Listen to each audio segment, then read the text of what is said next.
Basic science for mankind চ্যানেলে আপনাদের সকলকে স্বাগতম। আচ্ছা, আমরা তো অনেকেই নিখুঁত আর একদম গ্লোয়িং ত্বকের জন্য কত দামি দামি লোশন বা ক্রিম মাখি, তাই না? কিন্তু শুনলে হয়তো একটু অবাকই হবেন, ত্বকের আসল সৌন্দর্য কিন্তু শুধু বাইরের এসব প্রসাধনী থেকে আসে না। এর শুরুটা হয় একদম আমাদের শরীরের ভেতরে, মানে আমাদের অন্ত্র বা গাট থেকে। তো চলুন আজকের এই চমৎকার বিজ্ঞানভিত্তিক বিশ্লেষণে আমরা এই লুক্কায়িত সম্পর্কটি একদম ভেঙে বুঝি। আজকের এই এক্সপ্লেনারে আমরা মূলত ধাপে ধাপে এগোব। প্রথমে আমরা বুঝব এই গাট স্কিন অ্যাক্সেস ব্যাপারটা আসলে কি। এরপর দেখব অন্ত্রের সমস্যা কিভাবে ত্বকের ক্ষতি করে। সেখান থেকে আমরা যাব প্রাকৃতিক ডিটক্সিফিকেশনের ধারণায়, আর সবশেষে জানব অন্ত্র ও ত্বকের যত্নে বিজ্ঞানভিত্তিক কিছু দারুণ কৌশল এবং সতর্কতা। তো চলুন শুরু করা যাক আমাদের প্রথম পর্ব। গাট স্কিন অ্যাক্সিস কি? আধুনিক বিজ্ঞান কিন্তু একেবারে স্পষ্ট বলছে যে মানুষের অন্ত্র আর ত্বক একে অপরের সাথে খুব গভীরভাবে যুক্ত।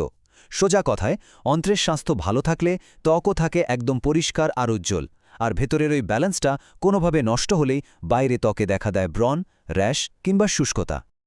এখন প্রশ্ন হলো, এই গাট মাইক্রোবায়োম জিনিসটা কি? আমাদের অন্ত্রে কোটি কোটি উপকারী ব্যাকটেরিয়া থাকে। এদেরকেই একসঙ্গে বলা হয় গাট মাইক্রোবায়োম। এরা কিন্তু আমাদের শরীরের ভেতরের একটা পাওয়ারফুল ইঞ্জিনের মতো কাজ করে। এরা শুধু খাবার হজমেই সাহায্য করে না, সাথে দরকারি ভিটামিন তৈরি করে, আমাদের ইমিউনিটি বুস্ট করে, ক্ষতিকর টক্সিন দূর করে, আর শরীরের ভেতরের প্রদাহ বা ইনফ্লেমেশন কমায়। এই ইঞ্জিনটা ঠিকমতো চললেই কিন্তু ত্বক থাকে সুন্দর। এখন ভাবুন তো, যদি ভেতরের এই ইঞ্জিনটাই ঠিকমতো কাজ না করে বা বিগড়ে যায়, তখন আসলে কি ঘটে? চলুন আমাদের দ্বিতীয় পর্বে দেখি অন্ত্রের এই সমস্যাগুলো কিভাবে সরাসরি আমাদের ত্বকের 12টা বাজিয়ে দেয়। বিজ্ঞানীদের ভাষায় এই ইঞ্জিন বিগড়ে যাওয়ার অবস্থাকে বলে গাট ডিসবায়োসিস। এটা হলো এমন এক অবস্থা যখন আমাদের অন্ত্রে থাকা ওই উপকারী ব্যাকটেরিয়াগুলোর ভারসাম্য কোনো কারণে নষ্ট হয়ে যায় এবং ক্ষতিকর ব্যাকটেরিয়ার পরিমাণ বেড়ে যায়। আর সত্যি বলতে কি, বাইরের ত্বকের অনেক বড় বড় সমস্যার মূল জৈবিক কারণ কিন্তু এটাই। ডিসবায়োসিসটি কিভাবে ত্বকের ক্ষতি করে সেটা মূলত 4টি ধাপে ঘটে। প্রথমত, বাড়ে প্রদাহ বা ইনফ্লামেশন, যা রক্তের মাধ্যমে ত্বকে পৌঁছে ব্রণ আর একজিমার মতো সমস্যা তৈরি করে। দ্বিতীয়ত, পুষ্টির ঘাটতি। অন্ত্র ঠিকমতো কাজ না করলে শরীর ভিটামিন এ, সি, ই বা জিঙ্ক শোষণ করতে পারে না, ফলে ত্বক হয়ে পড়ে রুক্ষ আর শুষ্ক। তৃতীয়ত, টক্সিন জমা হওয়া। হজম ঠিকমতো না হলে বর্জ্য পদার্থ লিভার আর কিডনির উপর মারাত্মক চাপ ফেলে। তখন ত্বক দিয়ে সেই বর্জ্য বের হওয়ার চেষ্টা করে, আর রেজাল্ট ফুসকুড়ি বা কালচে ভাব। আর চতুর্থত, হরমোনের ভারসাম্য নষ্ট হওয়া, যার ফলে ত্বকে অতিরিক্ত তেল বা সিবাম উৎপন্ন হতে থাকে। এখন একটা বিষয় একটু ভেবে দেখুন তো, আমরা তো প্রায়ই ইন্টারনেটে বা বিজ্ঞাপনে নানা রঙের চটকাদার সব ডিটক্স ড্রিঙ্কসের কথা শুনি, তাই না? মনে প্রশ্ন আসতেই পারে, প্রাকৃতিক ডিটক্সিফিকেশন আসলে কি? সুস্থ থাকার জন্য আমাদের কি সত্যি ওই সব দামি আর বিশেষ পানীয়ের কোনো দরকার আছে? এই প্রশ্নের উত্তরটাই আমরা খুঁজব আমাদের পরবর্তী অংশে। প্রাকৃতিক ডিটক্সিফিকেশন। স্পেশাল ডিটক্স ড্রিঙ্কের যত সব ভুল ধারণা আছে সেগুলো ভেঙে দিয়ে চলুন শরীরের নিজস্ব পরিচ্ছন্নতা ব্যবস্থা সম্পর্কে একটু জেনে নেই। জানলে অবাক হবেন, আমাদের শরীরের ভেতরেই কিন্তু একটা অত্যন্ত শক্তিশালী নিজস্ব ডিটক্স সিস্টেম রয়েছে। লিভার, কিডনি, অন্ত্র, ফুসফুস এবং ত্বক, এই 5টি অঙ্গ হল আমাদের শরীরের আসল হিরো। এরা প্রতিদিন প্রতিক্ষণ শরীর থেকে ক্ষতিকর বর্জ্য পরিষ্কার করে চলেছে। বৈজ্ঞানিকভাবে বলতে গেলে প্রাকৃতিক ডিটক্স মানে বাজার থেকে কেনা কোনো দামি শরবত খাওয়া নয়, বরং এই অঙ্গগুলোর স্বাভাবিক কাজকে একটু সাপোর্ট দেওয়া। তাহলে কিভাবে এই অঙ্গগুলোকে সাপোর্ট দেওয়া যায়? কিভাবে এই গাট স্কিন সিস্টেমকে একেবারে সেরা অবস্থায় রাখা সম্ভব? চলুন এবার কিছু বিজ্ঞানভিত্তিক আর খুব বাস্তবসম্মত জীবনযাপন কৌশল বা লাইফস্টাইল হ্যাকস দেখে নেই। দৈনন্দিন জীবনের প্রথম এবং সবচেয়ে ক্রুশিয়াল ধাপ হল প্রতিদিন অন্তত 2 থেকে 3 লিটার পানি পান করা। পানি মূলত শরীর থেকে বর্জ্যগুলোকে বের করে দেয় আর ত্বককে রাখে সতেজ।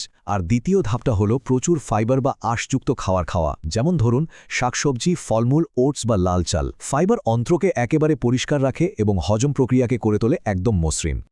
আচ্ছা, প্রোবায়োটিক আর প্রিবায়োটিক এই শব্দ দুটো তো আমরা প্রায়ই শুনি, কিন্তু পার্থক্যটা কি? ব্যাপারটা আসলে খুব সিম্পল। প্রোবায়োটিক হলো সরাসরি সেই সব উপকারী ব্যাকটেরিয়া যা আমরা টক দই বা ফার্মেন্টেড খাবার থেকে পাই। অন্যদিকে প্রিবায়োটিক হলো অন্ত্রে আগে থেকেই থাকা সেই উপকারী ব্যাকটেরিয়াগুলোর খাবার। কলা, রসুন, পেঁয়াজ বা ওটস হলো এই প্রিবায়োটিকের দারুণ উৎস। তার মানে শুধু ভালো ব্যাকটেরিয়া শরীরে ঢোকালেই হবে না, তাদের বেঁচে থাকার জন্য সঠিক খাবারটাও তো দিতে হবে, তাই না? অন্ত্র আর ত্বক সুস্থ রাখতে আরও কিছু জরুরি অভ্যাস গড়ে তোলা কিন্তু মাস্ট। যেমন ধরুন, অতিরিক্ত চিনি আর প্রসেসড ফাস্ট ফুড যথাসম্ভব এড়িয়ে চলা। কারণ এগুলো ওই ক্ষতিকারক ব্যাকটেরিয়াগুলোকে বাড়িয়ে দেয়। এরপর আসে ঘুম। প্রতিদিন 7-8 ঘন্টা পর্যাপ্ত ঘুম ভীষণ প্রয়োজন, কারণ এই ঘুমের সময়ই শরীরের সেল বা কোষগুলো রিপেয়ার হয়। এর পাশাপাশি রক্ত সঞ্চালন বাড়াতে নিয়মিত ব্যায়াম আর স্ট্রেস বা মানসিক চাপ কমাতে মেডিটেশন করা উচিত। আর হ্যাঁ, খাদ্য তালিকায় লেবু, কমলা বা গ্রিন টির মতো অ্যান্টিঅক্সিডেন্ট সমৃদ্ধ খাবার রাখতে একদম ভুলবেন না। তো আমরা ভালো অভ্যাসগুলো সম্পর্কে তো অনেক কিছু জানলাম। আমাদের এই এক্সপ্লেনারের শেষ অংশে আমরা আলোচনা করব এমন কিছু ক্ষতিকর অভ্যাস আর অত্যন্ত জরুরি কিছু চিকিৎসা বিজ্ঞান সংক্রান্ত সতর্কতা নিয়ে, যেগুলো পরিষ্কার ত্বকের জন্য অবশ্যই এড়িয়ে চলা উচিত। উপকারী অভ্যাসগুলোর পাশাপাশি কিছু ক্ষতিকর অভ্যাস আমাদের আজ থেকেই বর্জন করতে হবে। একদিকে যেমন পর্যাপ্ত পানি, আঁশযুক্ত খাবার আর ব্যায়াম আমাদের জন্য ভালো, অন্যদিকে ধূমপান, অতিরিক্ত জাঙ্ক ফুড, রাত জাগা এগুলো মারাত্মক ক্ষতিকর। আর হ্যাঁ, বিশেষ করে চিকিৎসকের পরামর্শ ছাড়া কথায় কথায় অ্যান্টিবায়োটিক খাওয়াটা একদম বন্ধ করতে হবে। কারণ অ্যান্টিবায়োটিক যেমন খারাপ ব্যাকটেরিয়া মারে, ঠিক তেমনি অন্ত্রের ওই ভালো ব্যাকটেরিয়াগুলোকেও একেবারে ধ্বংস করে দেয়। ইন্টারনেটে বা সোশ্যাল মিডিয়া স্ক্রল করতে করতে আমরা প্রায় 7 দিনে সম্পূর্ণ ডিটক্স বা চরম উপবাসে সব চটকদার বিজ্ঞাপন দেখি। কিন্তু মনে রাখা খুব জরুরি, এ ধরনের প্রচারণা বৈজ্ঞানিকভাবে সবসময় সঠিক নয়। শরীরের ডিটক্স কোনো জাদুর কাঠি নয়, এটা একটা চলমান প্রক্রিয়া। অতিরিক্ত উপবাস বা অবৈজ্ঞানিক ডিটক্স ড্রিঙ্ক শরীরের উপকারের চেয়ে উল্টো ক্ষতিই বেশি করতে পারে। আমরা আজকের এই আলোচনার একেবারে শেষ পর্যায়ে চলে এসেছি। মূল কথাটা কিন্তু খুবই সাধারণ। সুস্থ অন্ত্র মানে উজ্জ্বল ত্বক, সঠিক খাদ্যাভ্যাস, পর্যাপ্ত পানি, ঘুম আর চাপমুক্ত একটা ব্যালেন্স জীবনযাপনের মাধ্যমেই এই প্রাকৃতিক জেল্লা ধরে রাখা সম্ভব। তবে হ্যাঁ, দীর্ঘদিন ধরে যদি আপনার ব্রণ, অ্যালার্জি বা হজমের কোনো ক্রনিক সমস্যা থাকে, তাহলে অবশ্যই একজন বিশেষজ্ঞ চিকিৎসকের পরামর্শ নেওয়াটা জরুরি। আশা করি আজকের এই বিশ্লেষণটি আপনাদের সবার কাছেই ভালো লেগেছে এবং অনেক কিছু পরিষ্কার হয়েছে। নতুন নতুন বিজ্ঞানভিত্তিক এক্সপ্লেনার পেতে আমাদের চ্যানেলটি সাবস্ক্রাইব করুন এবং বেল আইকনটি টিপুন। এতক্ষণ সাথে থাকার জন্য অসংখ্য ধন্যবাদ।